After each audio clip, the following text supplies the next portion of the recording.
हर action का एक reaction होता है, यानी हर अमल का एक रद्द अमल होता है। और यही चीज़ साबित होती है जब एक कस्टमर को आप अपनी प्रोडक्ट तब दे सकते हैं जब आपकी सप्लाई अच्छी होगी। ऑफ कोर्स यानी सप्लाई लेना एक्शन था और कस्टमर का फीडबैक आना एक रिएक्शन था। अस्सलाम वालेकुम everyone, I am Mohammad Yusuf here for my presentation about monitoring of supplier and its performance in supply chain and in the market of competition. Today's topic, as I have defined you already, तो जिसमें हम एक model मैंने यहाँ design किया है जिसमें आपको दिख रहा होगा कि सबसे पहले एक सप्लायर का क्राइटेरिया बनता है, फिर उसके बाद उसकी एवोल्यूशन होती है, उसके बाद उसकी सिलेक्शन होती है और उस सिलेक्शन के बाद उसकी परफॉर्मेंस एंड मॉनिटरिंग होती है as per services and jobs and orders जैसे जैसे वो करता रहता है। और फिर उसके बाद ये साइकिल पूरा चलता रहता है और इस तरह से आप अपने सस्टेनेबल रिलेशनशिप रख सकते हैं, जो सबसे बड़ा कोर ऑब्जेक्टिव होता है किसी भी ऑर्गेनाइजेशन के लिए या किसी सप्लायर के लिए किसी भी ऑर्गेनाइजेशन के साथ। Objective I have already defined. Scope इसका सिंपल यही है कि सप्लायर कैसे सेलेक्ट करना है, कैसे उसको मॉनिटर करना है और कैसे उसके साथ सस्टेनेबल रिलेशन रखने हैं। ड्यूरिंग दिस प्रोजेक्ट मैंने ये देखा कि यहाँ पर हमारे पास कुछ लिमिटेशंस थी। लिमिटेशंस ऑफ टाइम हो सकता है, लिमिटेशंस ऑफ हमारा यहाँ पर एक्सपर्ट्स की अवेलेबिलिटी हो सकती है। फिर एज वी नो दैट कि पेंडेमिक आया, पेंडेमिक की जो थर्ड लेयर आई उसमें हम ऑफ हो गए, तो उस वजह से काफ़ी चीज़ें जो हैं वो उस तरह इंटरेक्ट नहीं कर पाई जिस तरह हमने प्लान किया था। But so far so good, अल्हम्दुलिल्लाह, थिंग्स आर गुड। ये कैसे सिग्निफिकेंस होती हैं, यानी क्या होता है सप्लाई एवोल्यूशन या सप्लायर सिलेक्शन या आउटसोर्सिंग के सिग्निफिकेंस क्या होते हैं, क्यों कोई ऑर्गेनाइजेशन जाए। तो सबसे पहले इंपॉर्टेंट बात ये है यहाँ पर कि बेस्ट आउटपुट चाहिए तो उसके लिए बेस्ट इनपुट चाहिए। मैंने कहा ना, हर एक्शन का एक रिएक्शन होता है। जब तक एक्शन अच्छा नहीं होगा रिएक्शन आपका अच्छा नहीं होगा और reaction must be ever lasting reaction. फिर हेल्दी रिलेशनशिप्स आपको चाहिए होते हैं सप्लाई चेन के। फिर इसके अलावा तीसरा सिग्निफिकेंट पॉइंट आउटसोर्सिंग क्यों चाहिए हम ये समझ रहे। तो तीसरा सिग्निफिकेंट आउटसोर्सिंग ये है कि आपका जो कस्टमर है वो खुश है, तो उसके लिए जरूरी है पहले सप्लायर से आप खुश होंगे तो आप कस्टमर को सेटिस्फाई कर पाएंगे। ये जो पीस ऑफ माइंड होता है वो सप्लायर की तरफ से आता है। जब तक सप्लायर आपको अच्छी सप्लाई नहीं देगा, आप उसको वर्क इन प्रोसेस में लाए बगैर कैसे आउटपुट दे सकते हैं, तो ये बहुत जरूरी है। इसके अलावा फिर एक चीज आ जाती है कि सप्लायर परफॉर्मेंस को वक्त के साथ आपने इंप्रूव करने की अपॉर्चुनिटी आपको मिलती है, ये सबसे बड़ी सिग्निफिकेंस है। मिटिगेशन द रिस्क, सप्लायर के से रिलेटेड आपके ऑर्गेनाइजेशन के जो भी रिस्क होते हैं उसको कैसे मिटिगेट करना है, रिजॉल्व करना है, यानी रिस्क को अपॉर्चुनिटी में कन्वर्ट करना है। फिर उसके बाद आता है कि नई अपॉर्चुनिटीज क्या क्रिएट हो सकती हैं वर्किंग रिलेशनशिप में, मार्केट की नई कंडीशंस को देखते हुए, कस्टमर की नई कंडीशंस को देखते हुए। फिर उसके बाद आता है कि रियलाइज करवाना है सप्लायर को कि कस्टमर क्या चाहता है मार्केट में एग्जिस्ट करने के लिए, यानी कस्टमर चाहता है कि आप एग्जिस्ट करें ऑर्गेनाइजेशन, तो वही आप अपने सप्लायर को बताएंगे कि देखो अगर हमें और तुम्हें एक साथ मार्केट में रहना है या तुम्हें हमारी सप्लाई चेन में रहना है तो तुम्हें इन चीजों को फॉलो करना होगा, क्योंकि ये लीगल रिक्वायरमेंट भी हो सकती है, अदर रिक्वायरमेंट यानी कस्टमर की रिक्वायरमेंट भी हो सकती है। And then last, effective cooperation of supply. Supply का इफेक्टिव कोऑपरेशन आपको चाहिए, यानी ऐसा नहीं हो सकता कि कोई भी ऑर्गेनाइजेशन जो है सप्लाई चेन में रहे मगर वो आपके साथ इफेक्टिव कम्युनिकेशन में ना रहे, तो ऐसा नहीं हो सकता। It is very important thing कि वो एक्सटर्नल कम्युनिकेशन में अपने आपके साथ रहे और आपकी पॉलिसीज को भी वो अडॉप्ट करे। इसका मेथोडोलॉजी क्या हो सकता है, जो बातें मैंने अभी कही उसकी मेथोडोलॉजी ये है। सबसे पहले आप देखें क्राइटेरिया ऑफ सप्लायर आएगा, फिर उसके बाद एवोल्यूशन आप करेंगे। एवोल्यूशन कैसे होगा हम देखेंगे उसको। फिर सिलेक्शन आप कर लेंगे, सिलेक्शन की कंडीशन है एवोल्यूशन, जब तक एवोल्यूशन नहीं होगा सिलेक्शन नहीं हो सकती। उसके बाद जब सिलेक्शन हो गई इसका मतलब अब बिजनेस ट्रांजेक्शन आप कर सकते हैं। जब बिजनेस ट्रांजेक्शन करेंगे तो उसके लिए जरूरी है कि आप सप्लायर को मॉनिटर करें।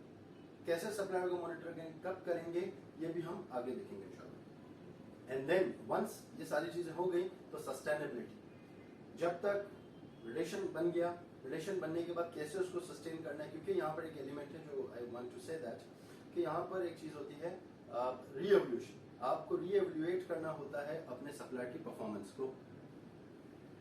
ओके, मीनवाइल अब आप देखें अगर किसी कंपनी के अंदर सप्लाई चेन नहीं होता तो उसका यह हाल होता है, आउटसोर्सिंग ना हो तो उसका यह हाल होता है। वो हमेशा ट्रबल में रहता है, वो समझता है सारे काम मैं कर लूंगा, मगर ऐसा नहीं होता। जरूरी है किसी भी सप्लाई चेन में जाने के लिए आउटसोर्स आपके लिए मजबूरी नहीं, आपकी जरूरत है। तो आप अच्छा काम करने के लिए आप ये करें। देखिए जब वो आ जाता है आपके पास पीस ऑफ माइंड होता है, आपके पास हेल्दी रिलेशनशिप्स होते हैं, कॉन्फिडेंस एंड क्वालिटी होता है, बिजनेस कंटिन्यूटी होता है। अगर आप ये नहीं करते तो आपका यही हाल हो जाएगा। देखें अब हमें ये बात पता है कि जब भी कोई बिजनेस आप करेंगे तो आपको ये सब चीजें चाहिए। जब आप किसी भी आउटसोर्सिंग के बिजनेस में जाते हैं तो आपको क्या सबसे बड़ा बेनिफिट होता है, आप रिलेशन में आते हैं। जब आप रिलेशन में आते हैं तो आपके अंदर एक आइडियाज जनरेट होते हैं, वो भी आपको आइडिया दे रहा होता है क्योंकि वो उस बिजनेस का एक्सपर्ट है और आपने एक्सपर्ट ही हायर किया। फिर कॉर्पोरेट रिलेशनशिप्स हो जाते हैं तो फिर उसके बाद पैसा बनना शुरू हो जाता है और एक म्यूचुअल अंडरस्टैंडिंग आपको हो जाती है। इसलिए सर्चिंग ऑफ आउटसोर्स ही फन है, कमाल है, और यही आपका जो है ना एक एलिमेंट होना चाहिए जिससे आप अपनी चीजों को मेंटेन कर सकते हैं। फिर अब सबसे बड़ी बात यहाँ पे यह आती है कि बेसिक पैरामीटर्स ऑफ आउटसोर्सिंग क्या होने चाहिए। बेसिक पैरामीटर ऑफ आउटसोर्सिंग आपकी ये होनी चाहिए। आउटसोर्सिंग आपको पता हो कि आपकी टाइप आउटसोर्सिंग वगैरह क्या है, और इसके अलावा आपकी जो है इसमें किस किस्म की प्रोडक्ट आपको चाहिए, इसके अलावा आपको उसमें जो है किस किस्म की चीज़ें आपको चाहिए। फॉर एग्जांपल स्किल आपको क्या चाहिए, उसकी फाइनेंशियल स्टेबिलिटी क्या चाहिए, प्रोजेक्ट की एफिशिएंसी क्या होनी चाहिए। यानी ये क्वालिटीज आपने सप्लायर के अंदर देखनी है। क्या उसका जो प्रोडक्ट में चाह रहा हूँ या सर्विसेज, सबसे पहले तो ये आइडेंटिफाई करना है कि किस किस्म का प्रोडक्ट चाहिए, किस किस्म की सर्विसेज उससे चाहिए, दरकार है। वैसा ही आप एक सप्लायर सर्च आउट करेंगे, डिटरमाइन करेंगे, फाइंड आउट करेंगे उसकी प्रोजेक्ट एफिशिएंसी क्या होगी, क्या वो कर पाएगा या नहीं कर पाएगा। और फिर इसके अलावा एक और इम्पोर्टेंट चीज, क्या वो फाइनेंशियली स्टेबल है कि नहीं है। क्या आप उसको उधार का माल अगर आप उससे ले रहे हैं तो क्या वो इतनी कंडीशन में आपको उधार दे सकता है, 6 महीने तक आपको उधार दे सकता है। वो दूसरे महीने चलाना शुरू कर देगा कि मेरे आप जो बिल है वो पहले ड्यूज क्लियर करें, फिर मैं आपको दूसरी डिलीवरी दूंगा। और हो सकता है आप भी एक प्रेशर में नंबर ऑफ सप्लायर के साथ डील कर रहे हैं, आपकी भी कहीं पेमेंट रुकी हुई है, तो आप उसको ट्रांजेक्शन ना दे सकें, पेमेंट ना कर सकें, मगर आप फंस जाए। तो ऐसे सप्लायर को ढूंढना बहुत जरूरी है जिसकी फाइनेंशियल स्टेबिलिटी बहुत अच्छी हो। मार्केट के अंदर सबसे बड़ा प्रॉब्लम ये है कि आउटसोर्सर तो मिल जाता है, एफिशिएंट भी होता है, बहुत अच्छा होता है, मगर फाइनेंशियली वो उतना अच्छा नहीं होता। जब वो इतना अच्छा नहीं होता तो वो आपको वो सर्विस नहीं दे पाएगा जो आप उससे चाह रहे हैं। यानी सबसे बड़ी बात, टाइम डिलीवरी नहीं दे पाएगा और क्वालिटी सर्विस नहीं दे पाएगा। हो सकता है उसके मैनेजर उसको कह दे कि भाई आप अब इस क्लाइंट को जो है आपकी ऑर्गेनाइजेशन को बहुत बड़ा हल्का लेके चले, मगर ये आपका नुकसान है। फिर उसके बाद अगर किसी चीज की बारी आती है, वो आती है एवोल्यूशन। देखें मैंने कहा था कि एवोल्यूशन हम आगे देखेंगे, तो this is the right time. Evolution में आपको क्या देखना है, एवोल्यूशन में हमें ये देखना है कि आपका स्कोप क्या है, आपकी चीजें क्या हैं। लेट्स सपोज सबसे पहले ये देखना है कि जो स्कोप है आपका वो आपका क्या हो सकता है। लेट्स सी,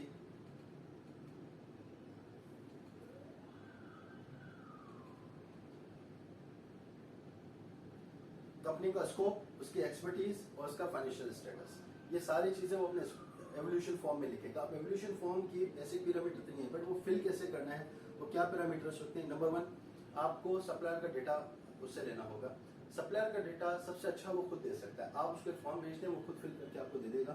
ये 2, 3, 4 1 पेज का भी हो सकता है, बट एटलीस्ट 2 पेज का तो होना चाहिए ताकि वो जो है मैक्सिमम डिटेल जो आप जानना चाह रहे हैं वो आपको मिल सके। उसके बाद उसके मार्केट रेपुटेशन क्या है वो भी बताएगा, आपको भी देखना है। जाहिर सी बात है वो तो अपने आप को अच्छा बता सकते हैं, बट यहाँ पर आपको सेफ एंड सिक्योर रहना है। तो डेफिनेटली कोई भी ऑर्गेनाइजेशन हो, लेट्स सी कंस्ट्रक्शन है, तो वो चाहेगी कि जिस जहाँ से मैं कंक्रीट ले रही हूँ या कहीं से मैं रेती ले रही हूँ या सरिया ले रही हूँ, उसकी रेपुटेशन क्या थी मार्केट में, वो सरिया कहाँ स्टैंड करता है या उसका कंक्रीट कहाँ स्टैंड करता है। इसके अलावा उसकी प्रोडक्ट की क्वालिटी क्या है। रेपुटेशन अपनी जगह, क्वालिटी भी क्या है, किस गेज का मुझे वो प्रोडक्ट दे रहा है, वो सरिया जो स्टील बार जो मुझे दे रहा है वो किस प्रोडक्ट क्वालिटी का मुझे दे रहा है, उसके रेट ऑफ क्वालिटी क्या था। फिर उसके बाद टेक्निकल सपोर्ट देना है।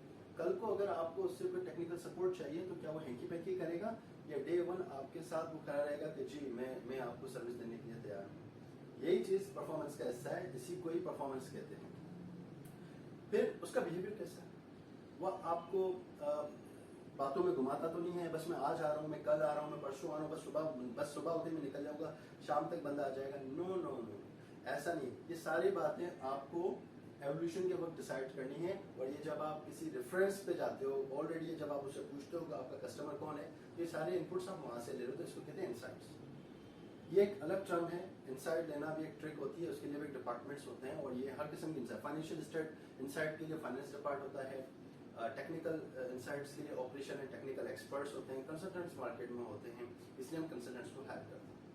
टर्म्स ऑफ बिजनेस, उसके बाद बिजनेस करने की टर्म्स क्या हैं, वो किस तरह का बिजनेस करता है, वो टर्म्स एंड कॉन्ट्रैक्ट किस तरह का करता है, क्वार्टरली करता है, ईयरली करता है, रिवाइज कब करता है, और टर्म्स जो वो लिखता है क्या वो पेपर के तक होती हैं या रियल में भी उसको वो इम्प्लीमेंट करके अपनी सुपर सर्विस आपको डिलीवर करता है या नहीं करता। अब सप्लाई एवोल्यूशन के अंदर जो ये फॉर्म है उसमें भरा क्या जाएगा, ये सारी इंफॉर्मेशन जो अभी आपने देखी, ये वाली, ये वो सप्लायर के फीचर हैं जो होने चाहिए। अब सप्लाई एवोल्यूशन में आपको क्या चाहिए, उसका नाम, उसकी बैंक डिटेल्स, हाँ जहाँ से वो रजिस्टर्ड है वो कहाँ रजिस्टर्ड है, कोई मुतल्लिका इदारे से है, like SECP security exchange Pakistan से वो रजिस्टर्ड है, तो उसका मतलब इनकॉर्पोरेटेड कंपनी है, तो कुछ तो कंपनी होगी वो। फिर उसके बाद उसकी और कहाँ का एसोसिएशंस वगैरह हैं, उसके प्रोडक्ट टाइप क्या है, ये एक फॉर्म के ऑप्शंस होने चाहिए जो एक ऑर्गेनाइजेशन भरवाती है, और ये ज़्यादातर यही ऑप्शंस होते हैं। एम्प्लॉय स्ट्रेंथ एंड स्किल्स, वो बताएगा कि मेरे एम्प्लॉय इतने, उसमें से टॉप के एम्प्लॉयज इतने हैं, मिडिल क्लास लेवल इतना है, और स्ट्रेंथ मेरी ये है, और इस चीज़ का मैं एक्सपर्ट हूँ। फिर उसके बाद अपने नंबर ऑफ क्लाइंट्स के बारे में बताएगा, अपना वॉल्यूम ऑफ बिजनेस बताएगा, और फिर उसके बाद वो बताएगा रेट ऑफ कस्टमर सेटिस्फैक्शन। इसके अलावा फिर वो बताएगा कि उसके पास अगर कोई किसी किस्म की सर्टिफिकेशन या कोई ऐसी चीज़ है तो वो आपको बता देगा कि मेरी जो है इस तरह की सर्टिफिकेशन है, और जो है मैं इस तरह से अपने क्वालिटी मैनेजमेंट को जो है मेंटेन करता हूँ। फर्दर जब भी आप बिजनेस में जाते हैं तो दो किस्म की सिलेक्शंस हो सकती हैं आउटसोर्सिंग की, एक होती है पब्लिक, एक होती है प्राइवेट। पब्लिक में आपके पास ज़्यादातर होता है टेंडर बेस्ड सिस्टम, 100% वो टेंडर पे जाते हैं, और प्राइवेट जो होता है वो 20% टेंडर में जाता है, 80% वो ओपन ही रहता है, अपने रिसोर्सेज से, अपने सोर्सेज से वो अपने सप्लायर के पास जाता है, और उससे वो ऑफर मांगता है, और फिर वो RFQ जनरेट करता है, रिक्वेस्ट फॉर कोटेशन, और इस तरह से इनका बिजनेस चल रहा होता है। जब टेंडर की बात आती है तो हमेशा ध्यान में रखें कि ऑलमोस्ट जो बहुत सारे किस्म के टेंडर्स हैं, मगर major open, selective tender and negotiated tenders बड़े मशहूर हैं। ओपन का मतलब है कोई भी आ सकता है, कोई भी पार्टिसिपेट कर सकता है, और जो उनके रूल्स हैं वो उसको वो बिडिंग में शामिल हो सकता है और टेंडर में जा सकता है। सेलेक्टेड में ये होता है कि कोई सेलेक्टेड लोगों को ही ऑर्गेनाइजेशन टेंडर के लिए बुलाएगी और वही पार्टिसिपेट करेगी। फर्दर उसकी एक और मॉडिफाइड शक्ल है नेगोशिएटेड। अब उन्हीं लोगों से फर्दर नेगोशिएट होता है अगर उनको लगता है कि कंपटीशन बहुत टफ है, तो वो चाहते हैं कि भाई हमें जो है अच्छे से अच्छा सप्लायर मिले, और हो सकता है उसका कोई भी इन्होंने पहले भी एक्सपीरियंस किया हुआ हो, किसी और जॉब में भी उसको लिया हुआ हो, और वो उसको जानते भी हो, और साथ में कोई नया भी है। अब वो कंफ्यूज है 2-3 लोगों को लेके, तो वो उनको बुला के भी डिस्कस कर लेंगे कि भाई और आप कितना अच्छा कर सकते हो हमारे लिए, वगैरह वगैरह, क्या फाइनेंशियल फीचर्स हमारे लिए अच्छा कर सकते हैं, टेक्निकल फीचर्स आप अपने साथ क्या अच्छा कर सकते हैं। तो इस तरह से फाइट चलती रहती है, जिसमें हम कहते हैं कि बहुत ही हाई रिस्क लेवल पे ही होता है। जैसे जैसे ये चीज़ें बढ़ रही होती हैं आपका रिस्क भी बढ़ता रहता है सिलेक्शन का, मगर तमाम टेंडर प्रैक्टिकल रूल्स के जो वैलिड रूल्स हैं उसके मुताबिक ही होने चाहिए, उसके अगेंस्ट नहीं होने चाहिए। वरना अगर आप उसके साथ बिजनेस करेंगे तो हो सकता है जब आपका ऑडिट हो फाइनेंशियल, या आपकी कोई ऐसी गवर्नमेंट की इंस्पेक्शन वगैरह या विजिट्स हो या असेसमेंट हो, तो वहाँ पर आपको जवाब देना भारी पड़ सकता है। इन तमाम चीज़ों में let's go at internal audit at supplier location. Supplier की असेसमेंट के अलावा सप्लायर की फिजिकल लोकेशन पे जाके इंटरनल ऑडिट करना होता है, जिसमें उसकी अकाउंटेबिलिटी के हवाले से चेक किया जाता है कि उसकी अकाउंटेबिलिटी क्या है। लेट्स सपोज ऐसा हम क्यों करते हैं, ताकि उसके अंदर एक कॉन्फिडेंस है, और ना ही सिर्फ उसके अंदर, हमारे अंदर भी कॉन्फिडेंस है। ऑर्गेनाइजेशन एक अच्छे सप्लायर के साथ काम करे, यही उसके लिए सबसे बड़ा कॉन्फिडेंस है। अब यहाँ पर एक मोस्ट इंपॉर्टेंट चीज है जो समझने की, वो है परफॉर्मेंस मॉनिटरिंग। जब भी परफॉर्मेंस मॉनिटरिंग की बात होगी तो हमें कुछ पैरामीटर्स को ध्यान में रखना है, जिसमें से एक है आपका time delivery, quality control, prices, और इसके अलावा यहाँ पर और हम डिस्कस कर सकते हैं आपका टेक्निकल स्किल्स, सप्लायर की टेक्निकल स्किल्स, आउटसोर्सर की टेक्निकल स्किल्स, उसकी एक्सपर्ट नॉलेज, उसकी नॉलेज कितनी अच्छी है, उस चीज़ में ग्रिप उसको कितनी है उस इंडस्ट्री के हवाले से जिस चीज़ में वो आपको सर्विसेज को प्रोवाइड कर रहे हैं। इसके अलावा पोस्ट डिलीवरी सपोर्ट, क्या वक्त के साथ वो आपको पोस्ट डिलीवरी सपोर्ट दे सकता है या नहीं दे सकता, ये सारी चीज़ें आप एक ग्राफ में, एक सॉफ्टवेयर में इनपुट करेंगे। और ये कब करना होता है, हर ऑर्डर के बाद, हर सर्विसेज के बाद, हर जॉब के बाद आप उसको कर सकते हैं। फिर उसके बाद हमें कुछ नहीं करना, सिर्फ सप्लायर रिलेशन को सस्टेनेबल रखना है। सस्टेनेबिलिटी का मतलब है उसको मेंटेन रखना है। तो उसके लिए आपको सप्लायर को अंडरस्टैंड करना पड़ेगा, उसकी एक्सपेक्टेशन को अंडरस्टैंड करना पड़ेगा, और उसके लिए आपको एक फॉर्म डिजाइन करना होता है। आप उसको दे सकते हैं, वो अपनी एक्सपेक्टेशन नीड्स वो दे दे, या आप समझ लें कि उसकी फाइनेंशियल नीड्स क्या हैं, उसकी टेक्निकल नीड्स क्या हैं, वो आपसे क्या एक्सपेक्ट करता है, कितने नंबर ऑफ बिजनेस वो आपसे एक्सपेक्ट करता है, वगैरह वगैरह। सप्लायर को अपनी पॉलिसी वक्तन फवक्तन आप उसको जो है पीरियडिकली ट्रेनिंग के जरिए प्रोवाइड करें, जिसका सबसे इफेक्टिव जरिया है वो है आपका communication. Internally and externally communication जब आप उसको करेंगे तो ही वो आपकी पॉलिसी को अंडरस्टैंड कर पाएगा, अदरवाइज वो कुछ नहीं कर पाएगा। फिर कोई ऐसे सेशंस पीरियडिकली रखें जिसमें मीट एंड ग्रीट हो, जिसमें सप्लायर आपकी लोकेशन पे, आप सप्लायर की लोकेशन पे जाएं, उसको इस बात की गारंटी हो, इस बात का अपॉर्चुनिटी उसको सामने हो, इस बात की एश्योरेंस हो कि हाँ आप उसके अंदर ज्यादा बिजनेस देंगे तो वो ज्यादा बिजनेस कर पाएगा, और यही कॉन्फिडेंस आपको अपने कस्टमर से मिलता है। जिस तरह आप किसी के सप्लायर है तो आपका भी कोई सप्लायर है तो उसकी भी कुछ नीड्स एंड एक्सपेक्टेशन है, और यही उसकी नीड्स एंड एक्सपेक्टेशन है कि आप उसको कितना बिजनेस देते हो, नई अपॉर्चुनिटी उसके लिए क्या क्रिएट करते हो। डेफिनेटली फिर वो आपकी पॉलिसीज में इम्प्लीमेंट करता है। Let's see social policies, ISO की सर्टिफिकेशंस हो, प्रोडक्ट की सर्टिफिकेशंस होती हैं, मैनेजमेंट सिस्टम की सर्टिफिकेशंस होती हैं, फिर वो करवाता है, उसमें वो इन्वेस्ट करता है, ना ही वो उसको फिर एक्सपेंस समझता है, बल्कि उन चीजों को वो एडॉप्ट भी करता है। ये सारी वो सिग्निफिकेंस ऑफ सप्लायर और आउटसोर्सिंग थी जो हम शुरू में डिस्कस कर चुके हैं, और अब हम इसके बारे में बता रहे हैं कि yes these are those parameters, ये तब अचीव होते हैं जब आप ये तमाम चीजें कर सकते हैं जब हमने पहले की। फिर उसके बाद एक चीज होती है मोनोपोलिस्टिक चैलेंज। मोनोपोलिस्टिक चैलेंज कभी भी मीट नहीं होता। इसका सिंपल हल है, आपने या तो बैकवर्ड इंटीग्रेशन पे चले जाएं, अगर आपका बैकग्राउंड स्ट्रांग है, अगर आपका फाइनेंशियली बैकग्राउंड बहुत स्ट्रांग है तो आप उसको जो है मोनोपोलिस्टिक सिचुएशन को वहां पर जो है अवॉइड कर सकते हैं। अदरवाइज आप अगर बैकग्राउंड इंटीग्रेशन नहीं कर सकते तो फिर जो भी वो कहेगा आपने वो करना है।